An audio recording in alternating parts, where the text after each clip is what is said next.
Hey guys, this is Bryan from FantasyLabs. I am here in MLB Player Models, and in this video, I am going to show how you can use models to identify some potentially contrarian undervalued stacks. So I'm here within Player Models, and just a quick overview of models and why we can use models to do this. Our models are built where you can use a variety of metrics. You see we have really just a ton of different metrics, and some are proprietary that we made up, and some are just basic things like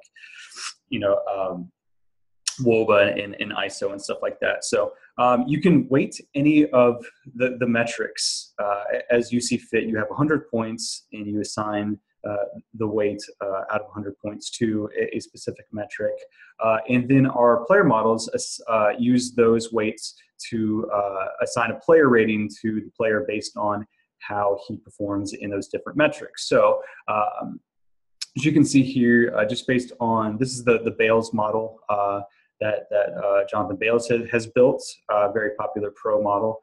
You can see here he has Vega score weighted 25 points, line of order percentile 17 points, so on. And then based on all of these factors, Francisco Lindor is the top overall guy. Jose Ramirez is right up there too. So basically, you can just build an infinite number of models based on the metrics that you think are important, and models will spit out player rating. So another cool thing is that we can build stacks straight in our model. So we have the stacks builder over here. And so we can obviously on DraftKings, we can build stacks by 3 or 4 or 5, and we can build them by the player rating. We can also do pro trends or ISO, but for this video, we're going to just worry about player ratings. So this means that your stacks are not necessarily built by who the best plays are, whether just based on like Vegas data or something like that. In fact, whatever your model in, the stacks are going to generate based on your specific player ratings. So you can see here that Texas has one of the highest owned, or the highest rated stacks. So it just sort of builds based on average rating, and then it gives you the highest rated stack. So the highest sort of combined ratings for these players. You can see Texas, based on the Bales model, is one of the highest rated stacks for today's slate. Another couple of cool things is that in the models we have these advanced StatCast marks here. So you can see here we have batted ball distance, exit velocity. These are all within the last 15 days, the last 2 weeks. Fly ball rate, ground ball rate, line drive rate, hard hit percentage. We have the deltas, the distances here. And then we have this proprietary new metric this year. It's called recent batted ball luck, which is the difference between a player's percentile rank in batted ball distance and fantasy scoring over the past 15 days.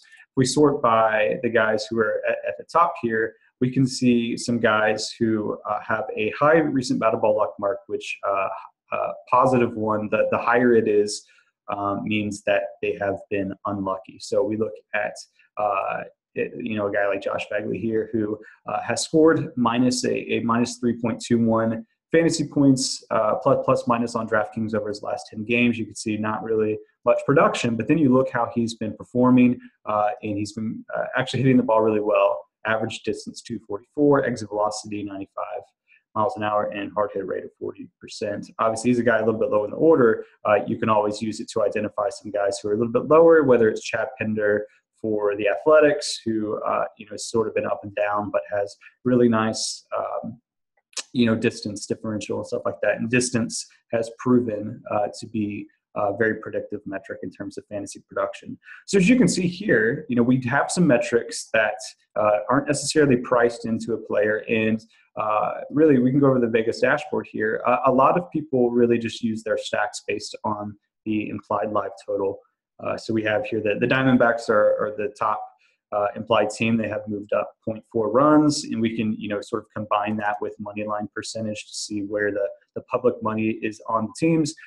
As you can see here, a lot of public money on the Diamondbacks in the Nationals, and they are 2 of the higher implied teams. Same with the Indians. So we would assume that these would probably be three of the higher owned stacks of the day. It's not perfectly linear in terms of stack ownership versus live implied line total, but it's close enough where you can sort of use that to project ownership, and we also do have projected ownership within models. So the cool thing, since we can use player ratings and we can use stats that aren't necessarily priced in, what we can do is we can build a model that's going to look at guys who are potentially due for some regression. So let's do exactly that. We're gonna add a model. Let's call it Lucky Stacks. Okay, so we're pulling up a model here. It's already gonna weight it, but we can just sort of remove all of these, get it down to 0, and then we can start from scratch on a model and build one that we think can identify some stacks that might be a little undervalued here. All right, so we've got our model set at 0 points, and then we can just sort of start building. We're definitely going to be higher on some of the more advanced metrics, since again, I don't think those are really priced into either salary or ownership. So we should probably want to look at the higher teams in terms of implied total. You know, we don't want a team that might just be implied for 3.2 runs or something. So we definitely want to skew towards the higher teams, because those teams have historically done better. So we can still weight Vegas score, maybe not as much, but we can still do that, and then take some guys that are more at the top of the order. So again, this is much lower than some of our pro models, whether they're by Bales or Pete, aka CSU Ram 88, but still important enough where we want to at least get guys that are so the player ratings are at least skewed a little bit towards the guys in good spots. So going down just a little bit, we have our advanced stats here. These are a big 3 here. We have exit velocity, distance, and hard hit percentage. So what we can do is we can weight distance quite a bit. So let's go ahead and put that up to maybe 15. And then we can go exit velocity, maybe 5 points, and then 5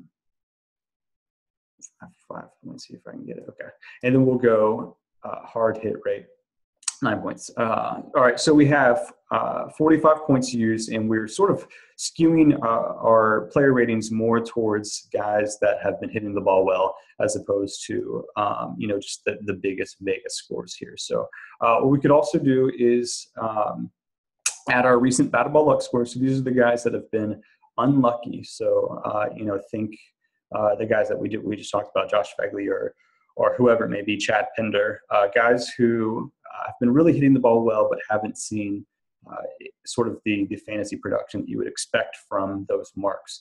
And we can rate this really high. So let's go ahead and put this at like 25 points. So we're really going to weight those guys really heavy. All right, so we have 70 points left, and we can sort of allocate this towards a lot of things, but let's really focus on maybe some of the best batters. So let's go to WOBA and ISO down here. Let's go 15 each, and so that'll get the guys who are already good batters, ones that have been unlucky, but have been hitting the ball well, and then very, very slightly skewed towards Vegas. So this isn't going to be like a completely contrarian lineup.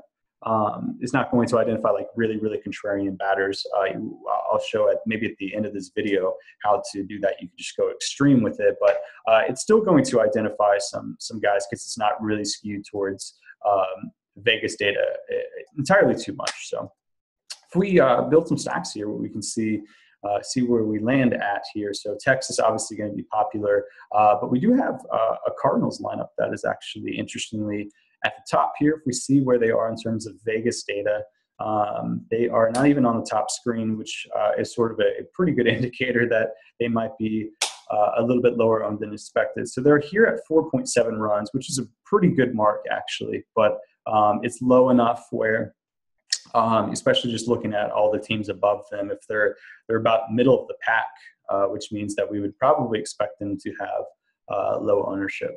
If we look specifically at their batters here, so let's look just at the Cardinals bats, and then go over to their batted ball marks here over the last 15 days. We do see a lot of guys that have really high recent batted ball luck marks.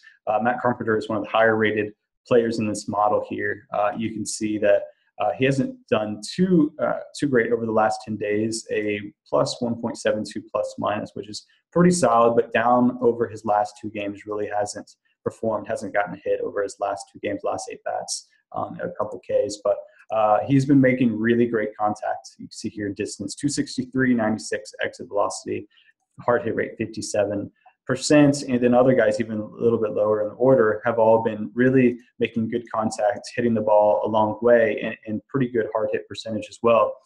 They just haven't seen the production. So if we look at even like where their projected ownership might be, we're seeing here a projected stack where some of these guys are 2 to 4% owned in the slate, and these are the guys that per our model have just been really potentially undervalued by Vegas, by salaries, however you want to think about it, in terms of how they've been hitting the ball, not properly priced in. So Cardinals, by way of this model, could be a stack that could be contrarian, but is a little undervalued in terms of how they're hitting the ball, and they all have positive indicators that they could see some positive regression soon.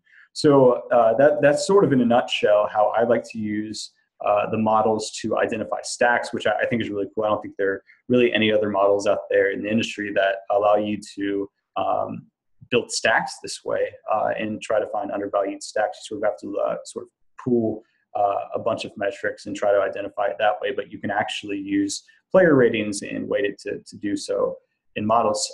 What we could do is, if you just want to go like super extreme, let's just like get rid of all of these and you can just like build a model. You don't actually have to build stacks this way, but you can just sort of see like who has been the most unlucky team in just terms of their just how they've been hitting the ball versus fantasy production. Obviously, this is not a super great way to like identify player value. And you can see here that the R squared is not so great. A plus 0.4 historical plus minus for these guys. Not great, but I think it is a good way to just see like who are the stacks that have been performing the worst or been the most unlucky over the last 15 days. We can see here that St. Louis Cardinal stack is definitely up there, but then we also have a team, like the Phillies and then the Mets that have just been super unlucky. If we go here, we can see that the Mets are just way down here. 4 runs. Mets have not been a great offense. They're in a bad park in San Francisco. So you don't have to necessarily, use them or go heavy on them tonight. If you are building 100 lineups, maybe a Mets stack is a worthwhile one to throw in there. But this really just helps identify that, these guys really haven't been quite as bad as, their fantasy production indicates, and that they could be due for some positive regression. Maybe it doesn't come tonight in San Francisco, but moving forward, these are guys that you could identify that have been a little unlucky, and if they're in a good matchup or at a good park or something, that maybe you want to focus on them. And you can just sort of do this however you want in models. You can weight this 50 points and then go heavy on Vegas score or however you want to do it. But really, the possibilities are endless. You can jump in here, build some models, and use it to create player ratings, which then you can use to build stacks. So enjoy. Good luck.